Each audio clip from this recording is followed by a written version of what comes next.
ময়মনসিংহের জয়নুল পার্কে শুরু হয়েছে বিজয় মেলা। এ বিষয়ে জানাতে ময়মনসিংহ থেকে যুক্ত হয়েছেন সহকর্মী হারুনুর রশিদ।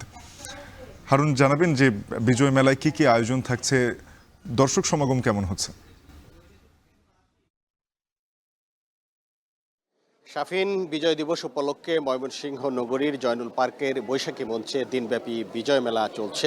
কিছুক্ষণ আগে মেলার উদ্বোধন করা হয়েছে। মেলার উদ্বোধন করেছেন ময়মনসিংহের বিভাগীয় কমিশনার মুখতার আহমেদ এবং তার সাথে ছিলেন ময়মনসিংহের ময়মনসিংহ রেঞ্জের ডিআইজি ডক্টর আশরাফুর রহমান এবং জেলা প্রশাসক, পুলিশ সুপার সহ প্রশাসনের ঊর্ধ্বতন কর্মকর্তারা কিন্তু এই সময় উপস্থিত ছিলেন। এবং এই মেলাটি সকাল 9:30টায় শুরু হয়েছে এবং এখানে প্রায় 35টি স্টল রয়েছে। যে 35টি স্টলে এখানে চারুকারু পণ্যের বিভিন্ন পণ্যের পসরা সাজানো হয়েছে এবং স্থানীয় উদ্যোক্তাদের তৈরি বিভিন্ন পণ্য কিন্তু এখানে রাখা হয়েছে। আমরা যে একটি স্টলের সামনে আছি, এটি হচ্ছে অন্যান্য স্টলের ক্যাটাগরিতে এখানে অংশগ্রহণ করা হয়েছে।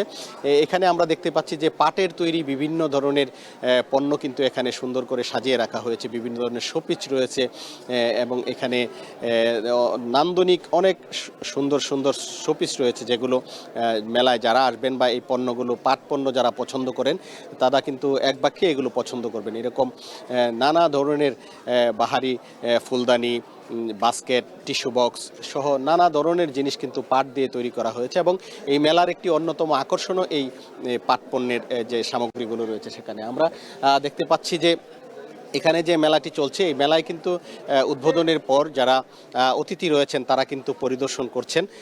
আমরা দেখতে পাচ্ছি যে ময়মনসিংহের বিভাগীয় কমিশনার মুখতার আহমেদ এবং range DIG doctor Ashrafur Rahman, জেলা প্রশাসক মফিদুল আলম এবং পুলিশ সুপার আজিজুল ইসলাম তারা কিন্তু এই মেলাটি পরিদর্শন করছেন এবং উদ্বোধনের পর এখন মেলা পরিদর্শন করছেন অতিথিরা এবং তারা কিন্তু একে একে ঘুরে ঘুরে বিভিন্ন স্টল পরিদর্শন করছেন এবং স্থানীয় উদ্যোক্তাদের যে পণ্য সামগ্রীগুলো রয়েছে সেগুলো কিন্তু তারা দেখছেন এবং তারা হাতে নিয়ে পরখ করে দেখছেন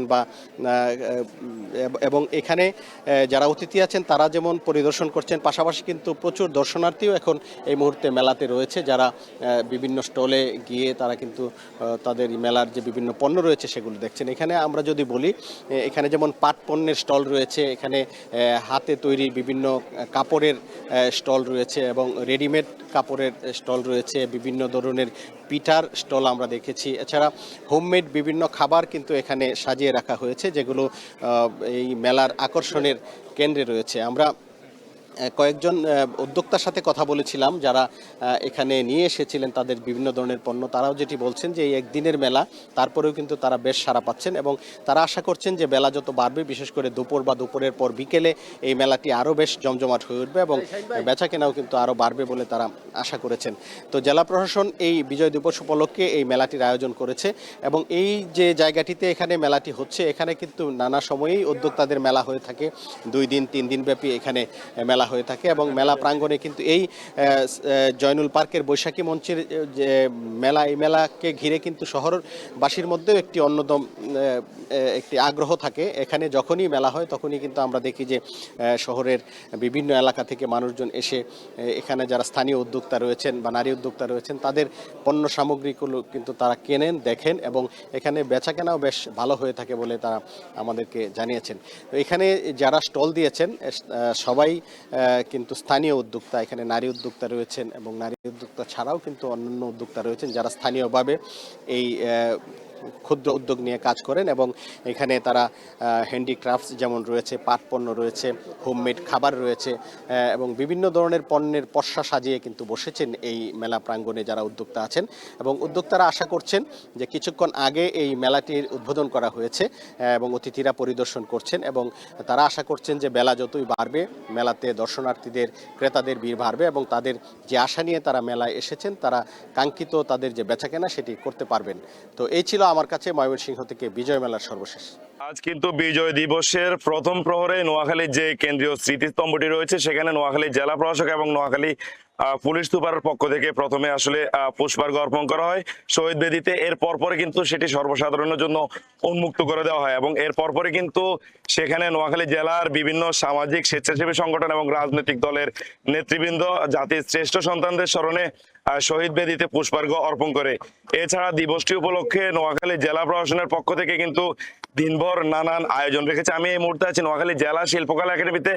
জেলা শিল্পকলা একাডেমি প্রাঙ্গণে চলছে বিজয় মেলা, পাশাপাশি শিল্পকলা একাডেমির যে অডিটোরিয়াম রয়েছে সেখানে চলছে মনোজ্ঞ সাংস্কৃতিক অনুষ্ঠান এবং শিশু কিশোরদের জন্য, ছাত্রছাত্রীদের জন্য চলছে চিত্রাঙ্কন প্রতিযোগিতা। এর পরে কিন্তু এখানে যে যুদ্ধাহত বীর মুক্তিযোদ্ধা এবং মুক্তিযোদ্ধার পরবর্তী তাদের সন্তানদের বিভিন্ন তাদের পরিবারকে কিন্তু জেলা প্রশাসনের পক্ষ থেকে সংবর্ধনার আয়োজন করবে এবং সেই সংবর্ধনার শেষে কিন্তু নোয়াখালীর যেই বিভিন্ন হল রয়েছে এবং বিভিন্ন সেখানে কিন্তু জেলা তথ্য অফিসের পক্ষ থেকে মুক্তিযুদ্ধ নিয়ে বিভিন্ন প্রামাণ্য চিত্র এবং চলচ্চিত্র প্রদর্শনীরও আয়োজন করেছে জেলা তথ্য অফিস। এছাড়া বিজয় দিবস উপলক্ষে কিন্তু নোয়াখালীর যে কেন্দ্রীয় কারাগার রয়েছে এবং নোয়াখালীর যে সরকারি হাসপাতালগুলো রয়েছে সেগুলোতে রোগী সাধারণ এবং কারাগারে যারা কারাবন্দী রয়েছেন তাদের জন্য কিন্তু ভালো খাবারের ব্যবস্থা করা হয়েছে। এছাড়া নোয়াখালীর যে ধর্মীয় প্রতিষ্ঠানগুলো রয়েছে, মসজিদ, মন্দির, গির্জা, প্যাগোডা, সে সকল ধর্মীয় প্রতিষ্ঠানেও কিন্তু বিশেষ দোয়ার আয়োজন করেছে জেলা প্রশাসন। তো আমি কথা বলেছি নোয়াখালী জেলা প্রশাসক খন্দকার ইশতিয়াক আহমেদের সাথে। তিনি জানিয়েছেন জাতির এই শ্রেষ্ঠ সন্তানদের স্মরণে কিন্তু নোয়াখালী জেলা প্রশাসনের পাশাপাশি জেলার বিভিন্ন সামাজিক ও স্বেচ্ছাসেবী সংগঠনের পক্ষ থেকেও দিনভর নানা ধরনের কর্মসূচির আয়োজন করা হয়েছে। তো রাত্রে এই ছিল আসলে নোয়াখালী থেকে আমার কাছে এখন অবধি সব শেষ।